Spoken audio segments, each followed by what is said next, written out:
Okay, so I've put about 28 hours into this since launch, and I've also gone through what critics who finished it are saying, and dug through the community reaction.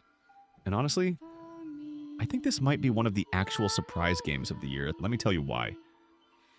And also where it falls short, because it's not perfect.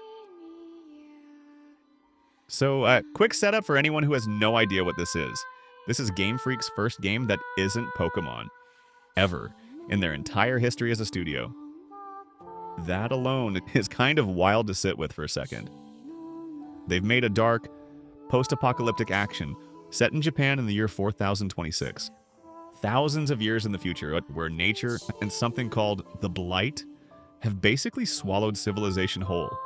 You play as Emma, and your constant companion is Ku, this giant wolf dog creature who fights alongside you the entire game. Let's actually talk numbers for a second, because this matters for the should you buy it question later. As of launch, Beast of Reincarnation sits at a 73 on Metacritic. That's classified as mixed or average, with roughly half the reviews positive and half mixed, but notably, 0 outright negative reviews. So nobody's calling this a bad game. It's more that critics are split on how well it executes its ideas, which honestly lines up with what I'm about to walk you through.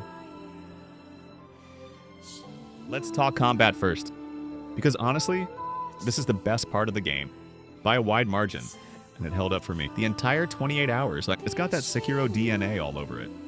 Parrying is central. You're learning enemy timings. Getting that satisfying, back and forth deflect rhythm going. But it's a little more forgiving than Sekiro actually is, which honestly, I think is the right call. Sekiro's parry window is brutal, even for people who are good at these games. And then, here's the part that actually makes it feel different. Ku.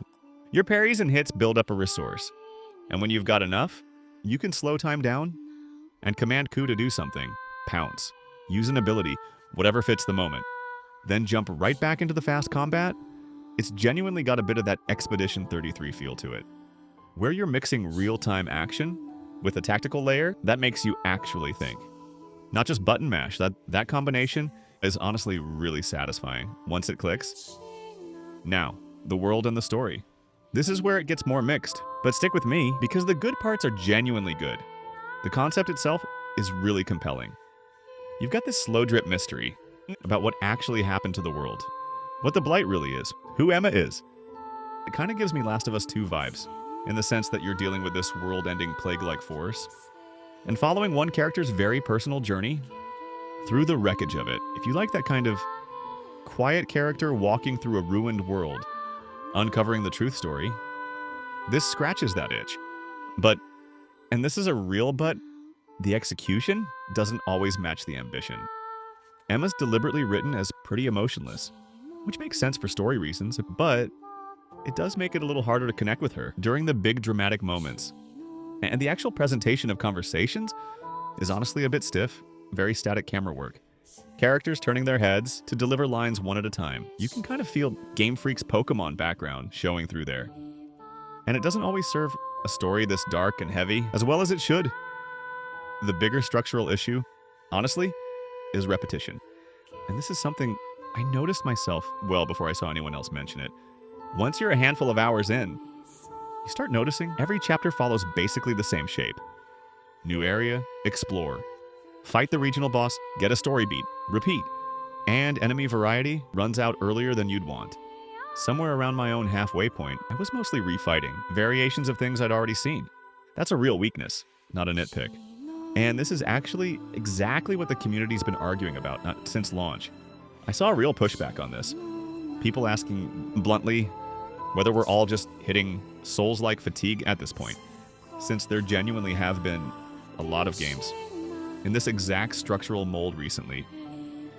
One Reddit user who got an early physical copy actually landed on almost the exact same number as Metacritic, a 7 out of 10, and called out the repetitive boss patterns and a real lack of enemy variety. Same complaints I just walked through, but here's the part that surprised me. They also flagged the music as a weak point, saying you're basically hearing one song for most of the game. That's a direct contradiction to what a lot of critics praised.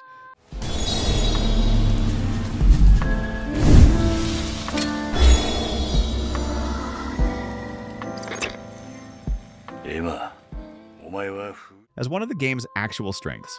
So even the soundtrack, which I'd have told you was a safe positive, apparently isn't a universal opinion. Worth going in with that expectation in check, rather than assuming everyone agrees on it. That reviewer's actual recommendation, by the way, was to grab it for $30 to $40. Or try it on Game Pass first, not necessarily jump on full price, which we'll circle back to at the end. Here's what genuinely surprised people though. Performance. This game runs incredibly smooth. We're talking 60 to 70 frames, even at native 4K. With everything maxed, 0 crashes reported. Given some of the rough performance we've seen out of recent Pokemon games specifically, that's honestly impressive. For Game Freak to pull off on their first swing at something this different. And the atmosphere and music, genuinely excellent. The soundtrack does a ton of heavy lifting for how this world feels, and visually it's the whole nature reclaiming civilization aesthetic. It looks really striking. It won't blow you away as a pure technical showcase up close, but the overall vibe is strong. So, bottom line, should you actually buy this, and at what price? Honestly, it depends on what you're looking for. If you're someone who genuinely loves Sekiro-style parry combat, and the idea of a tactical dog companion sounds cool to you, and you're into that uncovering a world-ending mystery kind of story, even if the presentation's a little rough around the edges, I'd say buy this at full price. The combat alone carries it, and you're supporting a studio taking a real creative risk outside their comfort zone. But if repetitive structure and stiff dialogue scenes are deal breakers for you, or you're on the fence, honestly, waiting for a 20% discount isn't a bad call either, and that actually lines up with what some players who've already finished it are saying too. Either way, genuinely one of the more interesting surprises of the year so far, and I think it's underrated, given how little buzz it had going in, compared to how good the actual combat turned out to be. I'll be curious to see how the wider community reception settles once more people actually finish it. If that shifts significantly either way, I'll do a follow-up. Subscribe if you want that when it happens. This is Consolyte, gaming news, reviews, and everything. The industry doesn't want to slow down long enough to explain properly. See ya in the next one.